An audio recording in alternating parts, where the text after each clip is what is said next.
Bab 1522, Percaya Diri. Kata-kata Valentino langsung menyadarkan mereka. "Turunkan senjata kalian!" teriak Valentino. Shu! Shu! Prak! Prak! Prak! Semua orang seakan-akan menerima perintah raja. Mereka semua langsung membuka pengamannya dan mengarahkan moncong pistol ke bawah. Meskipun ada beberapa orang merasa tidak puas, mereka tetap saja tidak berani untuk mengarahkan pistol ke arah atas. Dalam waktu kurang dari 1 menit, puluhan ribu orang langsung menurunkan senjata mereka dan berdiri tanpa mengucapkan sepatah kata pun. Kekacauan yang bisa mengacaukan seluruh negara Nagon akhirnya berhasil ditenangkan oleh Valentino. Valentino tidak banyak bicara, dia hanya memberikan nasihat sederhana saja. Namun, nasihat yang diucapkan oleh Valentino memiliki makna yang berbeda. Kalau Chris atau Mario yang mengatakannya, mungkin tidak ada gunanya sama sekali. Namun, saat kata-kata ini diucapkan oleh Valentino, tidak ada yang berani mengabaikannya. Asosiasi Maple Pavilion, Maple menandakan keharmonisan, maka itu Maple adalah sebuah kehormatan. Mario dan Chris sudah berkali-kali mengatakan kalimat ini, bahkan sudah tertanam di otak semua orang. Sepertinya, badai akan segera berlalu. "Mario, ayo kita mengalah saja. Kita tidak bisa mengalahkannya," ujar Michelle. "Aku suruh kamu diam. Apa kamu tidak mendengarnya?" Saat ini Mario merasa sangat kacau, dia pun meneriaki Michelle. Michelle melebarkan matanya dan menatap Mario dengan terkejut. "Ini kedua kalinya kamu membentakku hari ini. Apa karena aku sudah tidak suci? Jadi kamu tega melakukan ini padaku? Apa aku salah? Apa aku yang salah dari awal sampai akhir? Apa aku yang mau dinode olehnya? Kamu yang ingin berbicara dengannya dan kamu yang ingin minum bir dengannya. Saat aku keluar denganmu, kamu yang bersikeras menyuruhku sekamar dengannya. Sekarang semuanya sudah terjadi. Kamu masih menyalahkanku? Benar, semua ini salahku. Salahku yang terlalu mempercayaimu, bahkan juga mempercayai temanmu.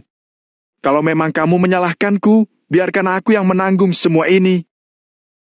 Michelle tiba-tiba melangkah maju dan merebut sebuah pistol. Kemudian, dia mengarahkan pistol itu ke kepalanya sendiri. "Apa kamu sudah gila?"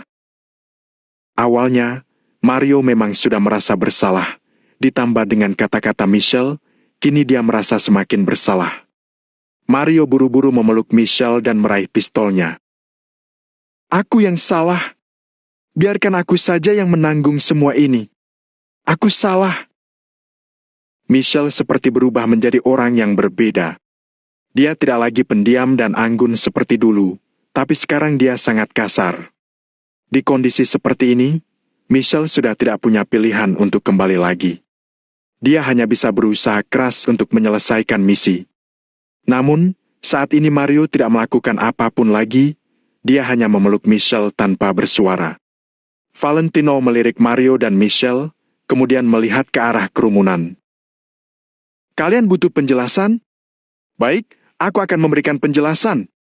Pasti tidak ada yang percaya kalau aku bilang tidak ada yang terjadi antara aku dengan Michelle. Tapi, tidak apa-apa. Aku akan memberikan kalian penjelasan dalam waktu 3 hari. Sebelum masalah ini selesai, kita tidak akan pergi ke kota Kama. Kalau masalah ini tidak diselesaikan dengan baik, aku akan mengundurkan diri dan membubarkan asosiasi Valentino Empire dan asosiasi Maple Pavilion. Kita berpisah dengan baik-baik." Setelah mendengar perkataan Valentino itu, orang-orang langsung membelalakan matanya. Jika Valentino tidak menangani masalah itu dengan baik, dia akan membubarkan asosiasi Valentino Empire dan asosiasi Maple Pavilion. Cara seperti apa ini? Asosiasi Valentino Empire memiliki aset puluhan triliun, asosiasi Maple Pavilion memiliki ratusan ribu tentara elite. Apakah Valentino akan melepaskan semua itu begitu saja? Tidak ada yang percaya. Kalau mereka berada di posisi Valentino, mereka tidak akan menyerah begitu saja. Namun, Valentino membuat jaminan ini di depan begitu banyak orang, sehingga orang-orang terpaksa mempercayainya. Oleh karena itu, mereka semua tidak membantah dan hanya menundukkan kepala mereka. "Bubarlah!" Wajah Valentino terlihat kelelahan, dia melambaikan tangannya dan berjalan keluar dari kerumunan. Wush! Puluhan ribu orang di kedua sisi langsung menepi untuk memberikan jalan kepada Valentino. Valentino berjalan keluar dari kerumunan itu perlahan. Punggung yang tidak kekar itu memberikan kesan yang sangat kuat di mata banyak orang. Meskipun sekarang dia difitnah merebut wanita teman baiknya, tapi dia tetap berdiri tegak. Dia tidak berbuat salah, maka dia tidak takut difitnah. Dia sangat percaya diri. Mario memeluk Michelle sambil melihat Valentino yang pergi jauh. Melihat Valentino yang pergi dengan kesepian, Mario tiba-tiba merasakan rasa sakit di dadanya yang membuatnya merasa sesak napas. "Mario, maafkan aku. Aku tidak seharusnya begitu." Kata-kata lembut Michelle langsung menarik perhatian Mario. "Tidak apa-apa, tidak apa-apa." Mario memeluk Michelle tanpa mengatakan apapun lagi. Setelah Valentino keluar dari kerumunan, dia langsung berjalan menuju mobil Hendrik. "Tuan Valentino! Tuan Valentino, ini!" Arvin dan lainnya langsung berkumpul dan menatap Valentino dengan ekspresi kacau. "Jangan tanya apa-apa. Biarkan aku tenang dulu," ujar Valentino. Dia langsung melambaikan tangannya dan naik ke mobil Hendrik. "Tuan Valentino, Mario pasti sudah diguna-guna. Tolong jangan anggap serius." Andreas berlutut di dekat mobil. Dia berkata dengan ekspresi ketakutan. "Anakmu sudah menodongkan pistol kepada Tuan Valentino. Bagaimana mungkin Tuan Valentino tidak menganggap serius? Apa itu masuk akal?"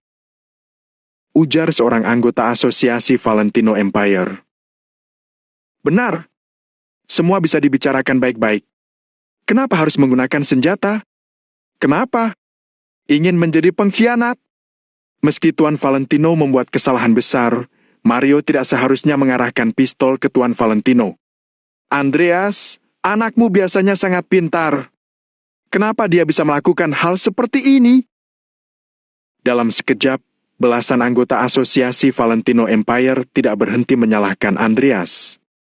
Andreas hanya mengangguk saja, dia sama sekali tidak berani untuk membantah. Valentino bersandar di kursi belakang mobil, dia merasa kelelahan. Dia tahu kalau masalah ini pasti akan mengakibatkan pengaruh yang tidak bisa diperkirakan. Masalah ini tidak hanya memengaruhi asosiasi Maple Pavilion, itu juga akan memengaruhi orang-orang di asosiasi Valentino Empire. Pertikaian internal.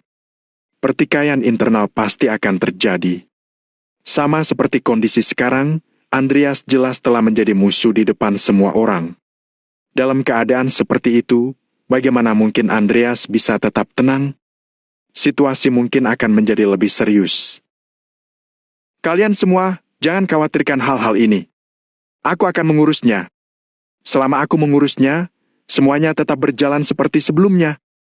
Jangan ada dari kalian yang ikut campur. Selain itu, jangan membicarakannya. Kalau tidak, kalian akan dikeluarkan dari asosiasi Valentino Empire." Valentino mengatakannya dengan suara yang kecil, tapi terdengar jelas di telinga setiap anggota asosiasi Valentino Empire. "Siap, Tuan Valentino." Arvin dan lainnya tidak berani membantah sama sekali, mereka semua langsung mengangguk. Bab 1523, terbagi dua. Valentino mengangguk lalu berkata, "Pak Hendrik, antar aku pulang dulu." "Baik, Tuan Muda Valentino. Saya akan mengantar Anda pulang." Hendrik segera masuk ke mobil, bersiap untuk menyetir sendiri, mengantar Valentino kembali ke Villa Cloud. Setelah Valentino pergi, semua orang yang ada di tempat kejadian juga bubar. Chris menatap Mario, lalu membawa bawahannya pergi. Sedangkan bawahan yang tersisa adalah orang yang setia pada Mario. "Mario, apa kamu ingin mati?" Andreas melangkah maju, lalu menampar Mario. Ayah tidak tahu apa-apa. Michelle sudah di..." Saking marahnya, Mario berteriak pada Andreas. Michelle adalah menantu ayah. Kenapa ayah malah membelah orang lain? Dasar bajingan! Coba kamu pikirkan dengan baik-baik. Apa Tuan Valentino orang yang seperti itu? Hal yang membuat Tuan Valentino sedih bukan karena difitnah oleh orang lain, melainkan disalahpahami dan tidak dipercayai oleh sahabat sendiri. Apa kamu mengerti? Kamu pikirkan baik-baik. Kalau masih belum mengerti, kamu tidak perlu pulang, kalau tidak aku akan mematahkan kakimu. Andreas juga tidak mau berbicara terlalu banyak. Dia berbalik dan pergi dengan mengendarai mobil. Melihat semua orang pergi, Mario semakin kesal. Jelas-jelas dia adalah korban, kenapa semua orang membelah Valentino? Aku dan Michelle barulah korban. Dasar kalian para penjilat. Apalagi yang bisa kalian lakukan selain menjilat Valentino? Hati Mario dipenuhi amarah. Dia pun mendengus. Tiba-tiba seorang pemuda berjalan mendekat sambil berkata kepada Mario. Kak Mario, sebenarnya kata-kata ini sudah lama ku pendam. Mungkin Kak Mario memang tidak tahu kebenarannya, jadi Kak Mario dimanfaatkan oleh orang lain. Pemuda ini adalah salah satu ajudan Mario, biasanya dia yang membantu Mario membuat rencana. Mario sudah tidak bisa mendengar apapun. Tiba-tiba, Mario berteriak pada pemuda itu. Pergi! Pergi semuanya! Baik! Pemuda itu tidak lagi berbicara, dia langsung menunduk. Mario terpaku beberapa saat. Setelah itu, dia membawa bawahannya pergi meninggalkan tempat itu. Kalau Andreas tidak mengizinkannya pulang, Mario masih bisa tinggal di tempat lain. Sejauh ini, kericuhan itu terlihat sudah berakhir. Namun, sebenarnya semua orang tahu, masalah itu belum selesai. Masalah ini hanya ditekan sementara oleh Valentino. Kalau dia tidak segera mengklarifikasi masalah ini, maka masalah ini akan membuat heboh lagi. Dengan kata lain, masalah ini sudah seperti bom waktu. Semua ini tergantung pada apa yang akan Valentino lakukan untuk menangani bom waktu ini. Bukan hanya 50.000 orang dari Asosiasi Maple Pavilion saja yang menunggu, bahkan seluruh masyarakat kota Neo juga sedang menunggu jawaban Valentino. Dalam waktu semalam, kota Neo sekali lagi mengalami perubahan. Pada saat ini, 50.000 tentara Asosiasi Maple Pavilion sudah terbagi menjadi dua kubu. Pada awalnya, bawahan Chris ada 30.000 orang, sedangkan bawahan Mario ada 20.000 orang. Namun saat ini, hanya ada sekitar 35.000 orang yang tersisa di pihak Chris. Lebih dari 10.000 orang yang tersisa adalah pengikut setia Mario. Mereka semua mengikuti di belakang Mario. Awalnya, bawahan Mario ada 20.000 orang. Namun, masih ada 5.000 orang yang selalu ingat kalau mereka bekerja untuk Asosiasi Maple Pavilion, bukan tentara Mario. Oleh karena itu, 5.000 orang itu memilih berpihak pada Chris dan Valentino. Saat ini, seluruh Asosiasi Maple Pavilion terbagi dua. Chris dan bawahannya berjaga di bagian utara kota Neo, tempat itu tidak jauh dari Villa Cloud. Sementara itu, 15.000 orang yang dibawa Mario menduduki bagian selatan kota Neo. Pasukan itu sudah terbagi menjadi dua. Pasukan Valentino kacau balau, emosi pasukan juga tidak stabil.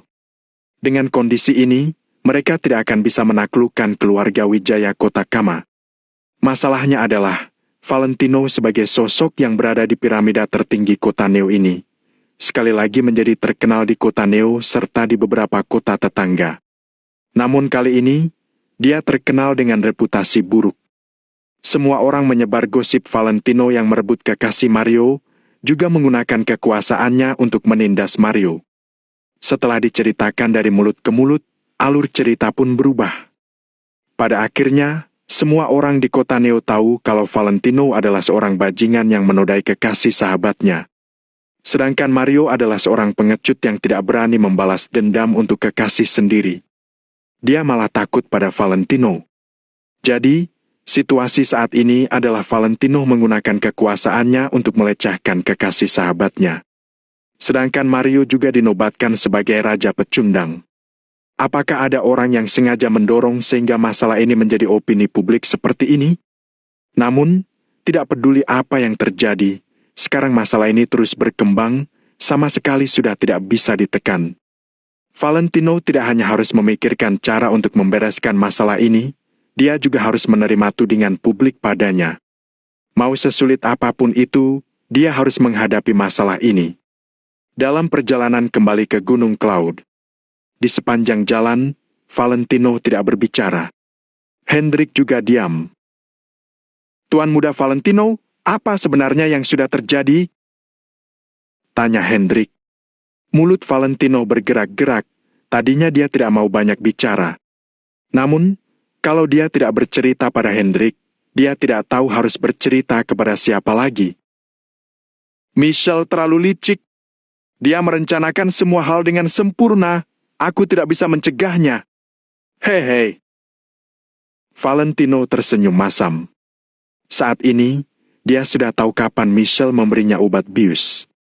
Selain itu, Mario justru tidak apa-apa, malah Valentino yang tumbang. Dalam keadaan tidak sadar, Valentino tidak bisa berbuat apa-apa. Semua ini salahku karena sudah lengah. Aku tahu kalau dia adalah mata-mata, tapi aku malah berduaan dengannya. Namun aku benar-benar tidak menyangka kalau ini juga merupakan rencananya. Aku kira Mario hanya ingin mengajakku minum untuk membereskan kesalahpahaman di antara kami. Jadi, tadinya aku sangat senang. Aku bahkan berpikir untuk menunjukkan video itu pada Mario. Tidak kusangka aku akan dipermainkan oleh seorang wanita. Hei. Valentino tersenyum kecut lagi. Semakin bercerita, dia merasa semakin lelah dan tertekan.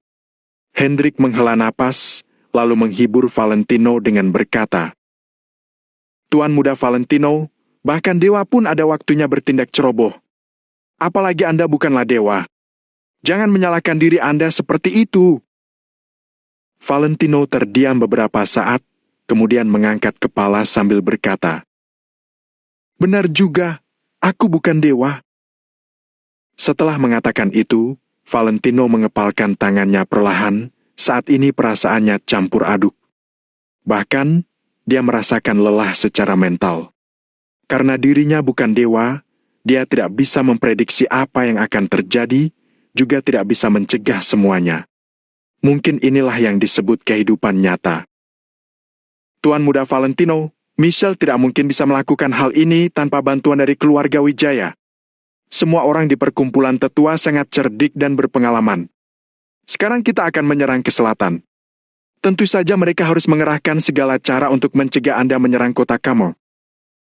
Ujar Hendrik sambil menatap kaca spion. Valentino mengangguk. Apa yang dikatakan Hendrik benar. Bab 1524, Sekarat. Kalau hanya seorang Michel saja, tidak berarti apapun bagi Valentino. Namun, kalau adanya dukungan dari keluarga Wijaya, Valentino agak kewalahan. Justru karena sekarang Valentino memiliki puluhan ribu pasukan, dia juga punya dukungan finansial. Bahkan keluarga Yoanda dari kota makmur juga berada di pihak Valentino.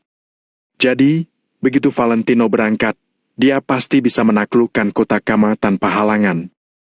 Tentu saja Timothy dan yang lain tidak akan diam saja, cara terbaik adalah menghalangi Valentino menyerang kota Kama. Oleh karena itu, mereka mengerahkan kekuatan seluruh keluarga untuk menjebak Valentino. Tuan Muda Valentino, sebenarnya semakin mereka berbuat seperti itu tandanya mereka sangat takut. Timothy juga tahu, begitu Tuan Muda Valentino membawa orang ke sana, mereka tidak akan bisa melawan. Jadi, mereka mengerahkan segala cara untuk mencegah Anda meninggalkan kota Neo. Kalau dilihat, ini hanya perjuangan mereka sebelum mati. Hendrik menganalisis situasi saat ini dengan tatapan serius. Valentino kembali mengangguk ketika mendengar kata-kata ini. Begitu dia menyerang kota Kama, Timothy pasti kalah. Oleh karena itu, Timothy menggunakan segala cara untuk mencegah kepergian Valentino ke selatan. Pak Hendrik, menurutmu, apa yang harus kita lakukan selanjutnya? Tanya Valentino dengan santai. Selesaikan dulu masalah yang ada, pecahkan situasi buntu saat ini, Tuan Muda Valentino harus mengambil langkah pertama di kota Neo. Awalnya memang sulit, tapi begitu kita mengambil langkah pertama, langkah-langkah berikutnya akan mengikuti, sampai menginjak Timothy dan yang lainnya di bawah kaki kita. timpal Hendrik. Baiklah, kita bicarakan lagi setelah membereskan masalah ini. Valentino mengangguk, lalu bersandar di jok mobil. Hendrik tidak berbicara lagi, dia mengemudi mobil dengan tenang. Tidak lama kemudian, Hendrik sudah mengantar Valentino ke depan Villa Cloud. Valentino turun dari mobil tanpa mengucapkan sampai jumpa, lalu langsung berjalan ke atas gunung. Hendrik menatap punggung Valentino sambil menghela napas. Meskipun Valentino terlihat tidak peduli, sebenarnya di lubuk hatinya sangat peduli. Sahabatnya sendiri sudah mengacungkan pistol kepadanya.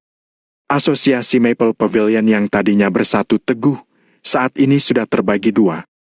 Kalau dibilang Valentino tidak sedih, itu hanya sebuah kebohongan. Hendrik juga paham, semakin tinggi seseorang berdiri, akan semakin sakit ketika orang itu jatuh. Sedangkan saat ini Valentino sudah berdiri di tempat yang sangat tinggi. Tuan Muda Valentino, saya tidak akan membiarkan Anda memikul semua beban ini sendirian. Hendrik menatap Valentino yang berjalan pergi. Matanya berkilat tajam. Lalu dia langsung mengemudi mobil meninggalkan Villa Cloud. Di kota Neo yang besar ini, siapa yang bersedia menyerahkan nyawanya tanpa ragu demi Valentino? Orang lain mungkin tidak mau, tapi ada dua orang yang tidak akan pernah ragu. Dua orang itu adalah Angel dan Hendrik. Perasaan tulus mereka berdua kepada Valentino sudah dibuktikan dari kejadian dan waktu yang tak terhitung jumlahnya. Valentino menaiki gunung dengan perlahan, sepanjang perjalanan dia menundukkan kepala tanpa berbicara. Setelah tiba di depan pintu penthouse, dia baru berhenti dan menatap langit. Malam ini, tadinya bulan tertutup awan dan gelap. Ketika Valentino bertemu dengan 500 perwira itu, langit masih sangat gelap. Bahkan bintang pun tidak terlihat.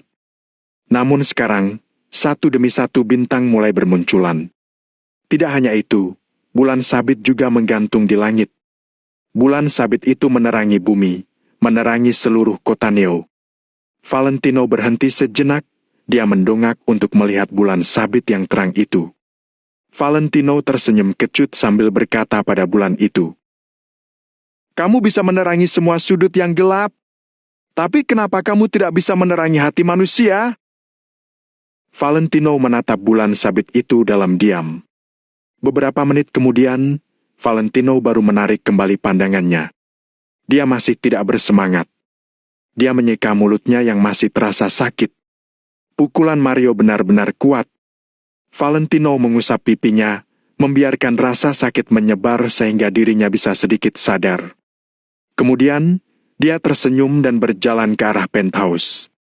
Tidak peduli berapa banyak kesalahpahaman dan penderitaan yang dia terima di luar, baginya, rumahnya selalu penuh dengan kehangatan.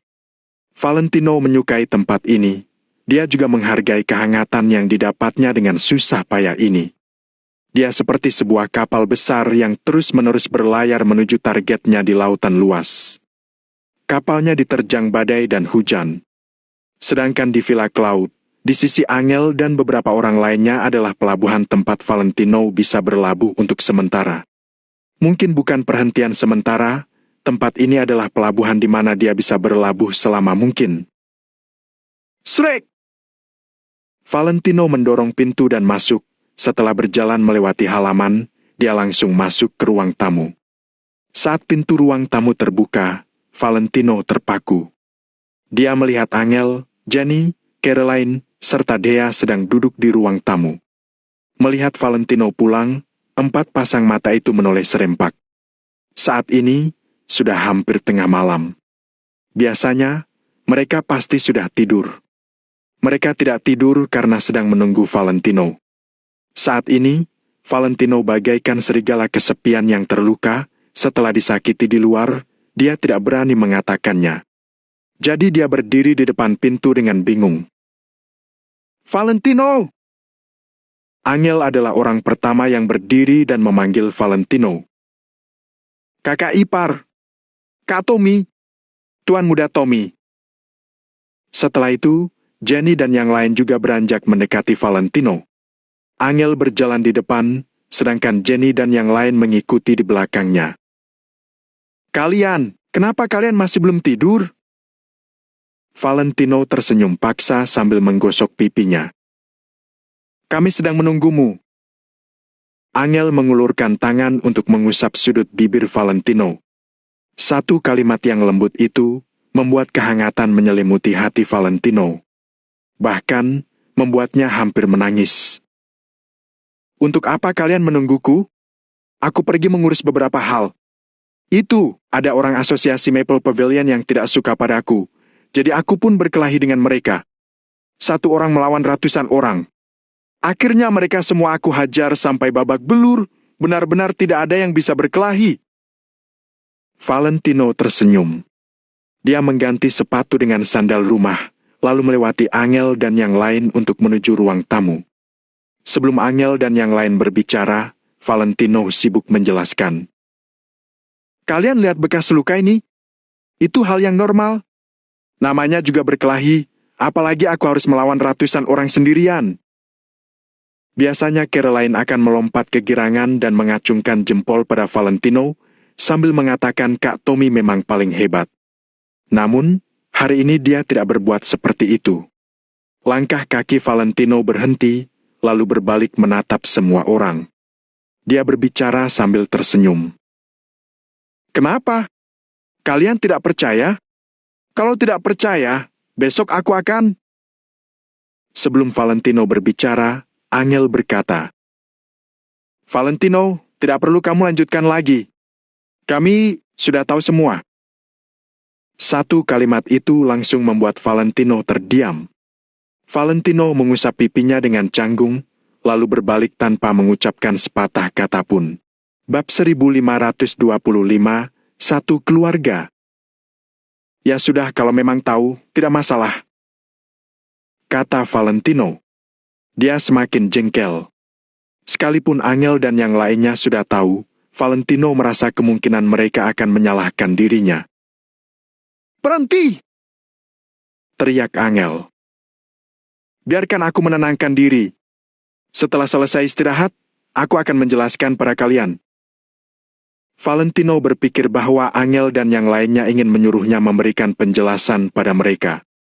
Bagaimanapun juga, masalah pemerkosaan terhadap kekasih sahabatnya adalah hal yang sangat memalukan. Akan tetapi, sekarang Valentino benar-benar tidak ingin menjelaskan apapun. Dia sekarang juga tidak berniat untuk melakukan apapun. Aku tidak memintamu menjelaskan. Angel melangkah dengan cepat, kemudian mengulurkan tangan dan menarik telapak tangan Valentino. Valentino perlahan berbalik, lalu mengalihkan pandangannya ke arah Angel dan yang lainnya. Suamiku, aku tidak butuh penjelasanmu. Meski seluruh dunia tidak mempercayaimu, aku sebagai istrimu akan mempercayaimu. Aku percaya padamu, kamu tidak mungkin melakukan hal semacam itu. Angel berkata dengan serius, sorot matanya sangat tegas. Valentino tercengang, dia menatap Angel dengan terkejut. Setelah itu, Valentino merasa sangat tersentuh. Fakta yang menunjukkan Mario tidak mempercayainya sudah membuat Valentino sangat menderita. Jika Angel yang paling dekat dengan Valentino juga tidak mempercayainya, dia benar-benar tidak tahu harus berbuat apa. Kakak ipar, aku juga percaya padamu. Gianni melangkah maju, lalu meletakkan telapak tangannya di atas telapak tangan Valentino dan Angel yang terkepal. Sorot mata wanita itu juga terlihat sangat tegas.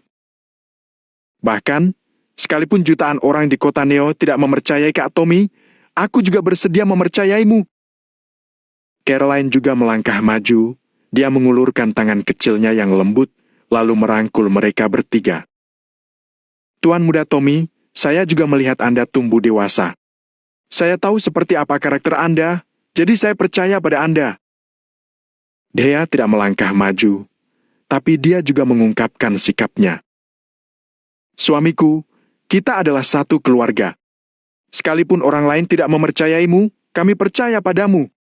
Sekalipun semua orang mengkhianatimu, kami akan terus berada di sisimu.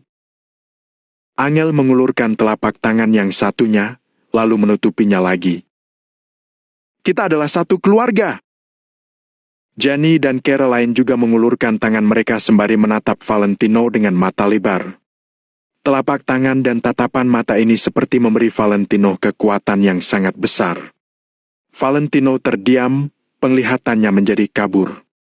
Hidung Valentino terasa hangat, saat ini dia merasa sangat tersentuh. Kemudian, Valentino tidak dapat menahan diri lagi, air matanya pun menetes.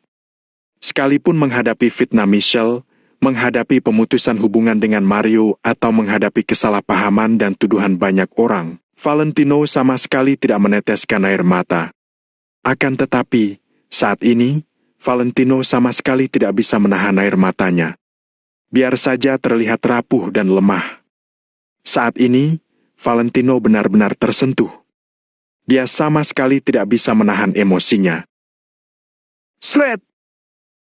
Angel mengulurkan tangan dengan lembut dan langsung memeluk Valentino. Biasanya, Valentino yang memeluk dan membiarkan kepala Angel menempel erat di dadanya yang lapang.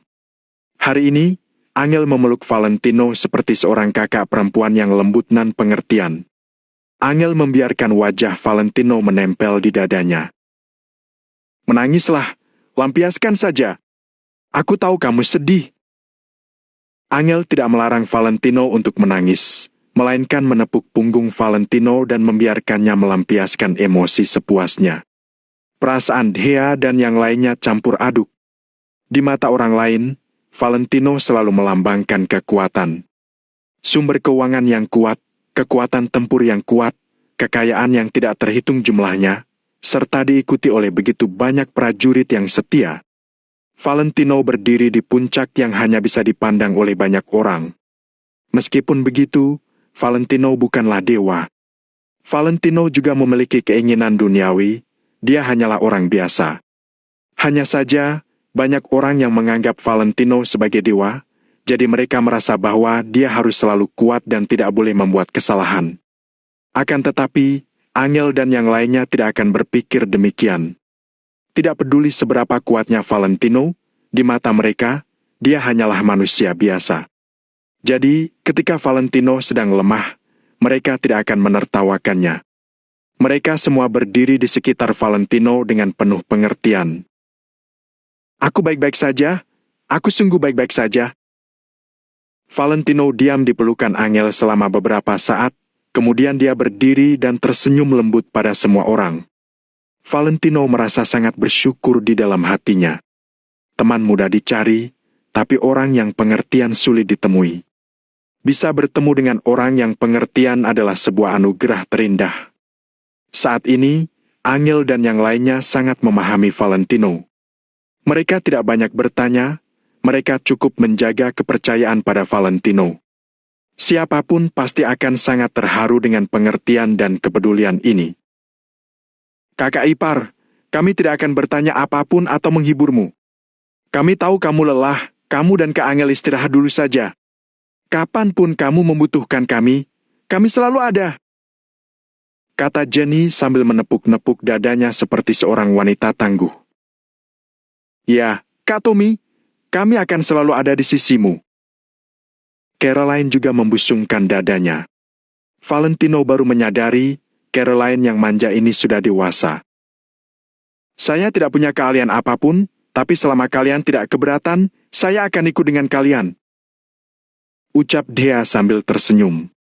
Valentino mendesah dalam hati, baik, baik. Tidak peduli kapan, tidak peduli seberapa besar hal-hal yang terjadi di luar sana, selama Valentino kembali ke sini, orang-orang ini akan memberinya kehangatan yang tak ada habisnya. Sudah, Kak Tommy, kalian tidur saja. Kamu dan Kak Angel juga harus istirahat lebih awal. Caroline menepuk-nepuk mulutnya sambil menguap. Setelah itu, dia pergi bersama Jenny dan Dhea. Sayang, ayo kembali ke kamar. Angel menarik Valentino dengan lembut dan mengambil inisiatif untuk berjalan di depan. Angel menarik Valentino menuju ke kamar. Bagaimana? Bagaimana kalau mandi air panas dulu untuk menghilangkan semua perasaan yang buruk? Setelah masuk ke dalam kamar, Angel menutup pintu dengan lembut, lalu berbalik dan menatap Valentino. Baiklah. Valentino mengangguk-angguk dengan kaku. Aku tahu Tinola yang terbaik. Angel sengaja berbicara sambil tersenyum, lalu dia mendorong Valentino ke kamar mandi. Setelah itu, Angel sibuk mencarikan pakaian ganti untuk Valentino. Valentino menghela napas. Situasi ini seperti saat kembali ke kota Vero. Saat itu, Valentino dan Angel tinggal bersama. Hidup memang sulit, tapi mereka bisa hidup sederhana, hangat dan bahagia. Tidak ada begitu banyak perasaan yang rumit, juga tidak ada begitu banyak hal yang membuat mereka cemas. Seseorang tidak akan pernah tahu seberapa lelahnya berada di posisi itu. Sekarang, Valentino baru tahu arti sebenarnya dari kalimat ini. Ketika Valentino berdiri di posisi ini, dia perlahan menyadari bahwa apa yang dia wakili tidak sesederhana dirinya sendiri. Setiap kata dan tindakan mewakili orang-orang yang ada di belakangnya. Bahkan, satu hal kecil bisa memengaruhi semuanya. Bab 1526, pemimpin dan bawahan tidak boleh terlalu dekat. Dengan posisi Valentino saat ini, setiap keputusan dan tindakannya akan memengaruhi banyak hal. Sama seperti hari ini, jika Valentino tidak bisa mengatasinya dengan baik, lalu terjadi pertempuran antara Chris dan Mario. Valentino tidak berani membayangkan konsekuensi yang menakutkan itu. Saat Valentino sedang mandi, dia memikirkan masalah ini. Sepertinya hubungannya dengan bawahannya perlu diatur ulang. Mandi dengan air panas dan membasuh noda di sekujur tubuh ini lebih seperti pembasuhan spiritual. Valentino yang sudah merasa segar, memakai pakaian bersih, lalu duduk di sisi tempat tidur. Meskipun beberapa bagian tubuhnya masih sakit, Valentino tidak terlalu terpengaruh.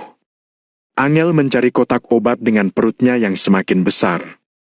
Dia mengeluarkan sesuatu yang seperti iodin dan bersiap untuk membersihkan luka Valentino.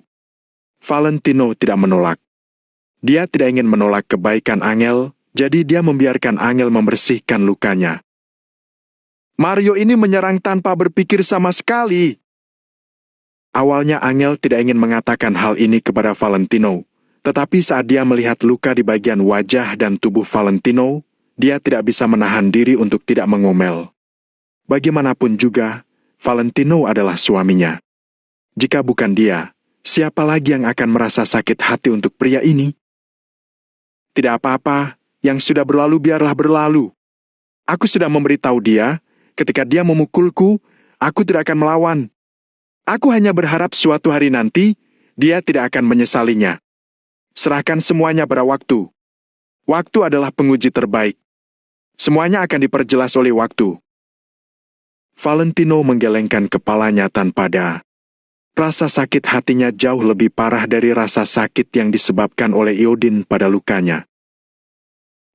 Sebenarnya, lupakan saja. Angel sedikit mengernyit, dia ingin mengucapkan sesuatu, tapi dia mengurungkan niatnya. Apa yang ingin Angel katakan adalah tidak peduli seberapa baik hubungan itu, hubungan antara seorang pemimpin dan bawahannya tetap tidak boleh terlalu dekat. Jadi, Mario seharusnya tidak memukul Valentino. Karena Valentino adalah atasannya Mario. Namun, Angel takut jika dia mengatakannya hal itu, dia malah akan memperburuk hubungan antara Valentino dan Mario. Jadi, setelah memikirkannya, dia pun tidak jadi mengatakannya. Sebenarnya, aku sudah memikirkannya. Terkadang, mungkin aku terlalu tidak berwibawa. Sebaik apapun hubungan kami, memang harus ada aturannya. Aku memiliki hubungan yang terlalu baik dengan mereka, sehingga mereka mengabaikan aturan ini. Valentino menghela napas pelan dan berinisiatif untuk mengatakan apa yang tidak dikatakan Angel. Dulu, saat Nick bertanggung jawab atas kota Neo. Nick selalu merebut anak perempuan, bahkan istri semua bawahannya tanpa memedulikan apapun dan anak buahnya harus tunduk pada penghinaan. Valentino tidak bisa berbuat sesuatu yang gila seperti Nick, tetapi mulai sekarang, dia harus menegakkan beberapa aturan. Sayang, seperti yang kamu katakan padaku sebelumnya ketika aku menjadi CEO Grup Kusuma. Dalam Dewan Direksi, setiap anggota dapat memberikan saran, tapi hanya ada seseorang yang mengambil keputusan akhir. Angel menganggukkan kepalanya, lalu berkata dengan lembut. Pemimpin hanya boleh ada satu orang. Kalau kamu terlalu mudah didekati orang, juga bukan hal yang baik. Valentino mengangguk sambil berkata, "Ya, sebelumnya aku tidak berpikir terlalu banyak karena sebelumnya prajurit tidak sebanyak ini. Hanya kota Neo yang kecil, tapi sekarang berbeda. Aku tahu kamu berada di bawah banyak tekanan, tapi aku percaya kalau suamiku pasti bisa melakukan pekerjaannya dengan baik. Mario hanya kehilangan akal sehat sesaat saja. Cepat atau lambat dia akan mengetahui semuanya," kata Angel dengan lembut sambil menyandarkan diri pada Valentino. Valentino mengulurkan telapak tangannya, lalu memegang tangan kecil Angel dengan lembut. Dia menghela napas sambil berkata, "Terkadang aku merasa seperti burung kecil. Semua orang hanya peduli apa aku terbang tinggi atau tidak, jauh atau tidak jauh. Tapi hanya kamu yang akan peduli apakah aku lelah atau tidak ketika terbang." Saat mendengar itu, Angel perlahan bangkit, kemudian memeluk Valentino ke dalam dekapannya lagi. Seolah-olah pada saat ini, Angel adalah sandaran Valentino. "Aku adalah istrimu. Kalau aku saja tidak bisa memahamimu, siapa lagi yang bisa?" Ada yang mengatakan, di balik pria sukses, pasti ada wanita yang sukses. Aku tahu aku tidak memiliki kemampuan untuk menjadi wanita sukses. Aku hanya ingin kamu bisa beristirahat dengan baik di sisiku saat kamu lelah. Hal yang penting adalah aku tidak akan mengganggumu dan tidak akan membiarkanmu mengkhawatirkan hal-hal di rumah. Angel memegang kepala Valentino di satu tangan, lalu meletakkan kepala pria itu di pahanya dengan lembut. Kemudian, dia membelai wajah Valentino. "Angel, aku senang kamu berada di sisiku."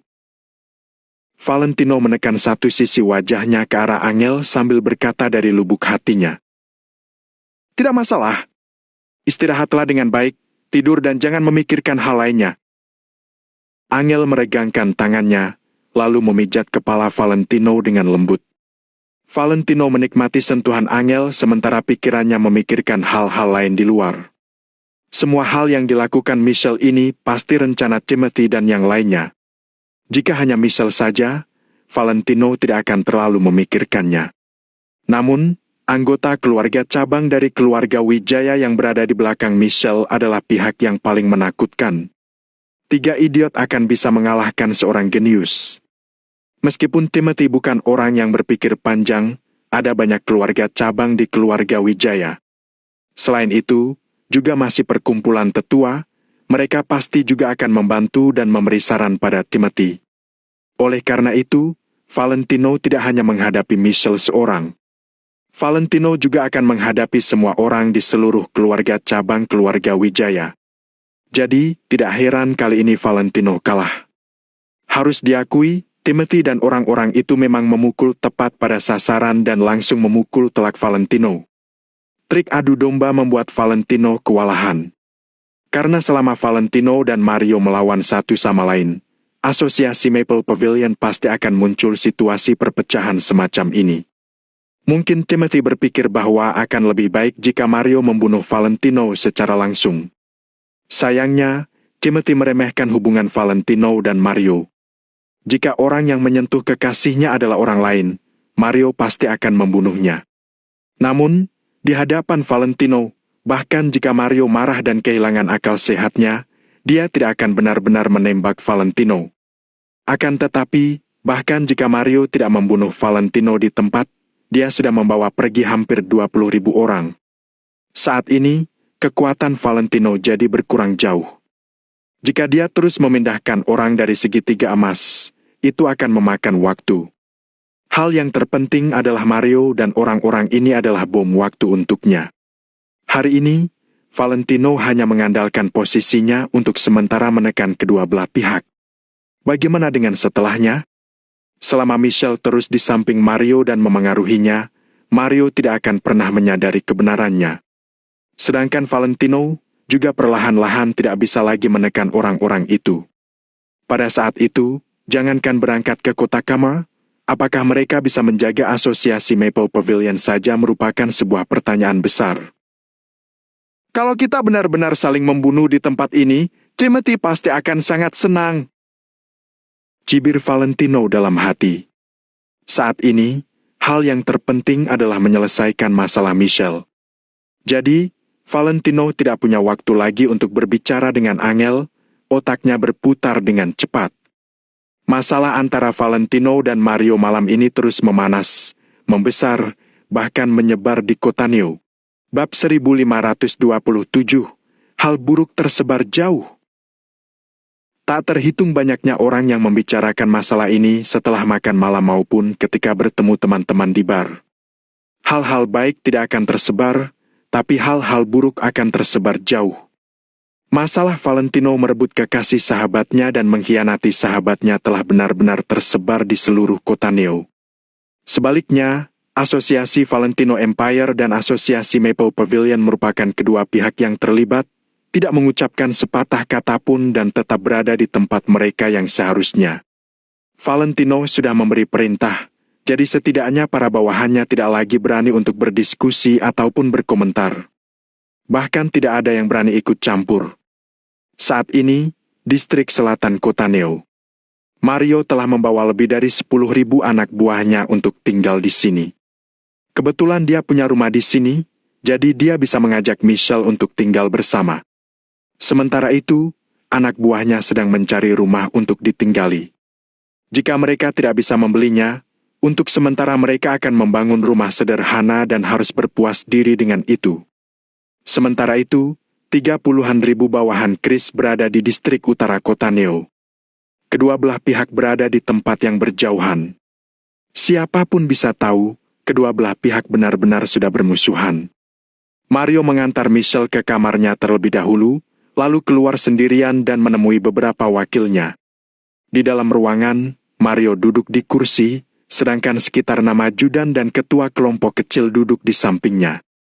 Di koridor luar, ada lebih dari selusin orang kepercayaan Mario yang menunggu dengan tenang. Saat ini, Mario meletakkan ponselnya di dekatnya. Mario tidak tahu apa yang sedang dia tunggu, tapi dia hanya merasa akan ada yang meneleponnya. Namun, ternyata tidak ada panggilan masuk sama sekali. Baik Valentino maupun Chris, tidak ada yang meneleponnya. Saat ini, Mario jelas sudah merasa sedikit lebih tenang.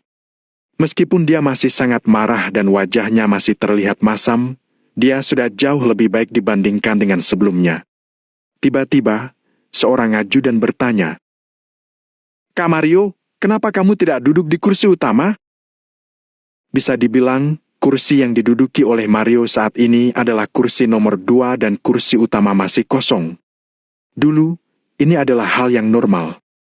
Karena sekalipun Valentino tidak berada di sana, tidak ada yang berani duduk di kursi utama. Namun saat ini, Mario sudah putus hubungan dengan Valentino. Tentu saja, dia harus mengumumkan dirinya sebagai pemimpin. Mario menoleh dan melihat kursi utama. Dia seperti sedang memikirkan sesuatu.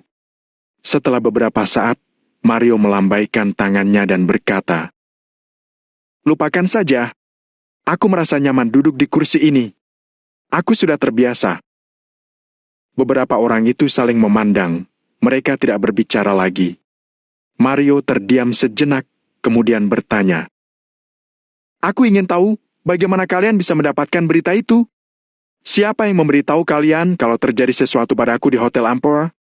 Bahkan tahu kalau Michelle ditindas?" Mario menyipitkan mata dan menatap orang-orang itu. Dia jelas bukan orang bodoh. Pada saat itu, amarah Mario sedang melonjak, jadi dia tidak punya waktu untuk berpikir terlalu banyak. Namun, sekarang dia sudah sedikit lebih tenang dan merasa ada yang tidak beres. Mario tahu dengan jelas bahwa dia tidak menelepon siapa-siapa dan tidak menyuruh bawahannya untuk datang. Namun, agak aneh jika orang-orang ini tiba-tiba datang dengan marah dan ingin menegakkan keadilan untuknya. Mendengar itu, seorang ajudan buru-buru menjawab, "Kalau aku mendengarnya dari ketua ketiga. Aku mendengarnya dari ketua keempat." Ketua ketiga terkejut ketika dia mendengar ini. Dia pun buru-buru melambaikan tangannya. Ketua keempat buru-buru menggelengkan kepala sambil berkata, "Aku mendengar dari anak buahku. Tiba-tiba saja berita sudah menyebar. Banyak orang membicarakan ini pada saat bersamaan. Aku tidak tahu siapa yang pertama kali mengatakannya." Orang-orang mulai berdiskusi, tetapi mereka tidak tahu siapa yang pertama kali menyebarkan beritanya. Lupakan saja, besok kita baru bicarakan lagi. Mario melihat bahwa semua orang tidak bisa memberikan penjelasan. Dia pun segera melambaikan tangannya dengan kesal, kemudian bersiap untuk bangkit dan pergi. Kak Mario, tunggu dulu. Saya ingin bertanya, apa rencana Anda sekarang? Tiba-tiba, seorang pria kekar berdiri dan menghentikan Mario. Meskipun yang lain tidak berbicara, mereka menatap Mario dengan tatapan penuh harapan. Seolah-olah mereka tidak peduli apapun yang dikatakan Mario, mereka akan melakukannya. Bagaimanapun juga, kesediaan mereka untuk mengikuti Mario saja sudah mengungkapkan sikap mereka. Rencana apa? Mario mengerutkan kening. Pertanyaan retoris ini membuat orang-orang ini tidak bisa berkata-kata. Setelah beberapa saat, pria kekar itu berkata, Anda telah mendapat penghinaan yang begitu besar. Kami merasa tidak bisa menerimanya. Saya pikir kalau Anda ingin balas dendam, saya pasti akan menjadi orang pertama yang berdiri di samping Anda. Mario mengerutkan kening lebih dalam dan bertanya, Balas dendam? Balas dendam apa? Seorang ajudan buru-buru berkata, Tentu saja ini adalah masalah Anda. Meski anggota kita tidak sebanyak anggota Valentino, kami bersedia berjuang untuk Kak Mario. Benar, ayo bertarung. Sial! Kita tidak bisa membiarkannya begitu saja. Kita harus bertarung. Orang lain juga bergumam dengan suara rendah. Mario tercengang ketika mendengar ini. Lalu, dia tiba-tiba berbalik dan berjalan beberapa langkah. Ketika dia sampai di depan pria itu, dia tiba-tiba mengangkat tangannya dan menampar pria itu. Plak! Terdengar suara renyah ketika wajah pria itu ditampar, kemudian pria itu terhuyung-huyung dan menghantam meja konferensi. Aksi tiba-tiba Mario membuat semua orang ketakutan dan mereka tidak berani melanjutkan ucapan mereka. Ada beberapa orang yang awalnya sudah siap untuk mengungkapkan pendapat mereka. Namun, sekarang mereka langsung menutup mulut mereka dan tidak berani mengucapkan sepatah kata pun. Apa yang kamu katakan? Apa nama Valentino adalah nama yang bisa asal kamu sebut? Mario mengerutkan kening sambil menatap pria itu dengan dingin. Pria itu menutupi wajahnya dengan tangannya dan berbisik. Saya hanya merasa hal ini tidak adil bagi Kak Mario, jadi tidak bisa dibiarkan berlalu begitu saja. Lalu, saya mendengar Kak Mario memanggil Valentino, jadi apanya? Kalau aku bisa memanggilnya seperti itu, apa berarti kamu juga bisa? Sejak kapan kalian semua berani memanggilnya dengan nama depannya? Mario mengerutkan kening dan berteriak dingin. Semua orang tidak bisa berkata-kata, tetapi mereka masih merasa sedikit tidak nyaman. Biar ku beritahu saja, kelak aku tidak ingin mendengar ada orang yang menyebutnya seperti itu lagi. Bahkan kalau ada dendam besar antara aku dan Valentino, itu tidak ada hubungannya dengan kalian. Apa kalian mengerti? Ketika kalian memanggilnya dengan nama depannya, pertama-tama kalian harus memikirkan siapa yang membayar pakaian di tubuh kalian, pistol di tangan kalian, dan setiap peluru yang kalian tembak. Termasuk setiap suap makanan yang kalian makan, siapa yang menyediakannya untuk kalian? Mario mengulurkan tangannya untuk menunjuk dada pria itu sambil bertanya dengan pelan. Jadi, apa kalian mengerti apa yang aku maksud? Kak Mario, kami mengerti. Wajah beberapa orang itu terlihat merona, lalu mereka menundukkan kepala karena malu. Mario terdiam selama beberapa detik, lalu tiba-tiba menghela napas dan berkata, Aku tahu kalian semua memikirkanku. Namun, bukankah dia sudah mengatakan kalau dalam waktu 3 hari, dia akan memberikan kita sebuah jawaban yang memuaskan? Aku akan mendengarkan dengan saksama, jawaban apa yang akan dia berikan padaku. Sementara kalian. Mario berkata sampai sini, ragu-ragu sebentar dan akhirnya berkata, Nanti aku akan mengatur kalian lagi.